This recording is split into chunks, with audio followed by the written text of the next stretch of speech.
Hello, I'm Joe Outlaw, and this is another edition of the Farm Policy Minute. Today we have Scott Reed, the Chief Program Specialist with Texas FSA. Morning, Scott. Good morning, Joe. Hey, we got a lot to talk about. The decision on ARC and PLC is coming up in a little bit of time. When is it officially the deadline? So the actual deadline is April 15th of 2025. The records across FSA says that there's a little bit of slow sign up this time. There's a couple of reasons. As an ag economist, there's a couple of reasons why that's probably the case. Obviously, there's the whole procrastination deal where most people will like to put things off to the last second. But there are also some economic reasons why this time's a little bit tougher for people to decide. And what I wanted to do real quick, first before we do that, is there anything? I know we pushed the sign-up date back a month, but is there anything different about signing up for producers? No, sir. It's the same as what it's been in the prior years. Just like normal, you'll call your local county office, schedule an appointment. On the day of your appointment, the program analysis technician in the county office will run your application. You'll take it, you'll sign it. If you have landlords that you need to get a signature for, you'll take it out and get their signature.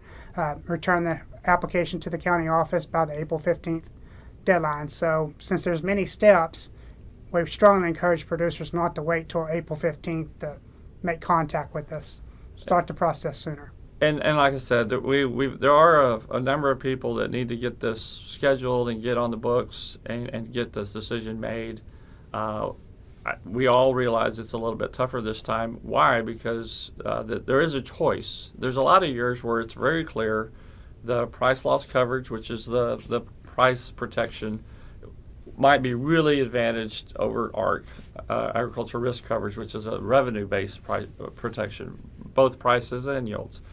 And this time, some of the way the prices look, they're both likely to pay, and so producers have a real decision to make. So it's very much expected that there's a decision to make, and people are kind of wanting to study it really hard. One of the things that will take the decision out of their hands is if they've already purchased some insurance products, right? Yes, sir. If you've already done your stacks coverage or your SCO coverage, you've already kind of made your determination what you're doing with ARC and PLC on those covered commodities. So for an example, in Texas, which we're setting in, there's been a choice over the last few years of people just taking stacks insurance on top of their normal insurance and not enrolling in ARC or PLC. What we're saying is by this date, because the insurance decision date in Texas is generally March 15th, but by this date, you've already made that decision. So you know you're going to be either with FSA and one of the two programs, or you're going to be with crop insurance, right? Yes, sir. On those covered commodities that you've done stacks with, which be your seed cotton base, you just won't enroll the seed cotton bases in the ARC PLC. You can still enroll your other covered commodities on the farm into either PLC or ARC County, however you choose. Right. And there is the third option of ARC individual, but honestly, most of the people that have kind of been using that in the past, they know a lot about it. We've have a decision aid here at Texas A&M that does the ARC individual. And so we've been helping people all along in that process. And what we found out, I think, early on was that if people were in that prevent and plant situation, that's when they really wanted to go with that ARC individual. So we're not going to talk too much about that today. Most of the discussion from here on out is going to be about the ARC County decision relative to PLC. And again, we are not in the position to tell you what's going to happen because as you're about to see on the graph, we don't know where prices are going to be. The Factory Group at University of Missouri is one of the most well-known groups in the United States to project prices, and here's their 2025 prices. And these were done back in November, and they're about to come out with another set relatively soon. They're not out yet, and you can see that they're quite a bit different from what is the latest WASDE World Outlook supply-demand estimates from USDA. The latest estimates, the March estimates, are right next to the February estimates for each of those major price commodities we talk about all the time. And you can see that a number of them are in the money already. Doesn't matter what ARC or PLC you're going to get.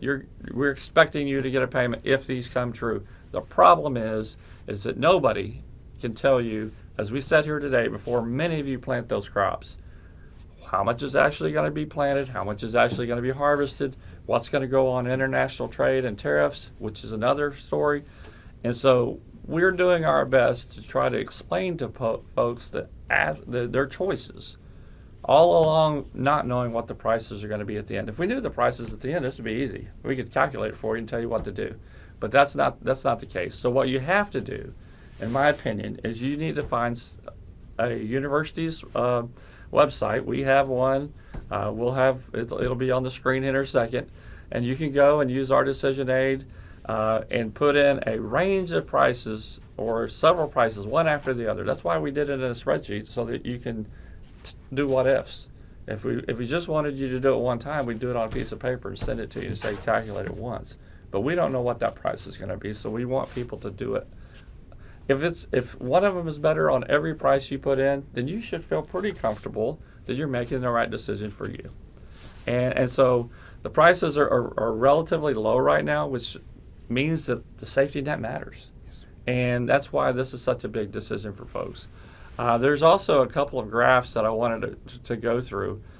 We obviously, the ARC decision is really a little bit more complicated than PLC, because it's not just price. A price loss could not just trigger it. It could be a number of things that would trigger it. And so when we look at this, we put together here at Texas A&M some graphs that just look at the price side. And I want to show corn real quick, because corn is such a big crop. Looking at the price side of corn, you can see that for the 25 crop, the benchmark price, and anytime you look at our graphs and you see that blue line, which is the benchmark for ARC, going really high, which we're in that time period now, because it's based on historical prices that were actually almost all-time highs for a number of crops. When the benchmark is going up, you're probably going to pick ARC. I'm not saying to pick ARC, but you're probably going to pick ARC. But the way we do this, the red line is the price. And where ARC's starting to play is going to pay is between the green and the purple on any of these graphs you look at. When that red line gets between the green and the purple, that's the payment band on ARC. That's ARC. Now that doesn't say anything about a yield loss.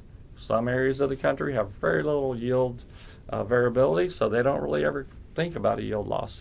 While in Texas, our producers have to consider that every year because of the chances of drought. And so a yield loss will make ARC trigger a lot faster, and you may get a full payment. Who knows? But the other line on the graphs to look at as we go through is the yellow line. That is the effective reference price. And if the red line, which is projected season average price, goes below the yellow, there's expected to be a payment. And I chose the corn graph because everything happens they're all crossing at the same place at the same time, and so it looks like on corn, honestly, you can't mess up. It looks like they both are very likely to trigger. That's how to read these graphs, and I'm going to have the rest of them in there. Another commodity that I wanted to focus on is wheat. Wheat is you could, just like corn, the blue line, the benchmark for ARC is growing up because wheat prices in the last we use delayed prices, but it's a 5-year Olympic average. That benchmark is going up because prices had moved up. And that means that wheat is very likely to trigger an ARC, but as you see where the red line is relative to the yellow line, it's very likely to trigger on PLC too. And so when you're sitting around as a producer trying to make these decisions, you should feel very comfortable when you look at this kind of information and you see that I really don't think I'm going to get shut out. And this is all about picking the best safety net for you. The reality is producers need to go ahead and get on with this. If you think you're going to know anything in the next 3 weeks that really tells you where the price in a year is going to be, we probably don't. We're probably not going to have that information. Why? Because you can do all your due diligence right here. And if we lose some of our big international markets, price is going to plunge, and it won't matter what you pick because everything's going to pay. And that's more likely to happen than a lot of other things that we could talk about. So with regard to Are there any other issues that we need to talk about today? Take advantage of all our programs that we have available to you when you make your appointment.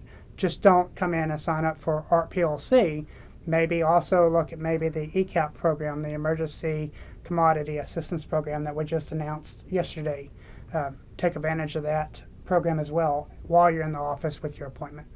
So our producers, I get asked all the time, what do I have to have for FSA to sign up for the ECAP? So there's basically 3 ways to apply. You can wait for your application in the mail. You can contact your local county office and they can print an application off for you that you can sign while you're in the office doing your ARC PLC election enrollment.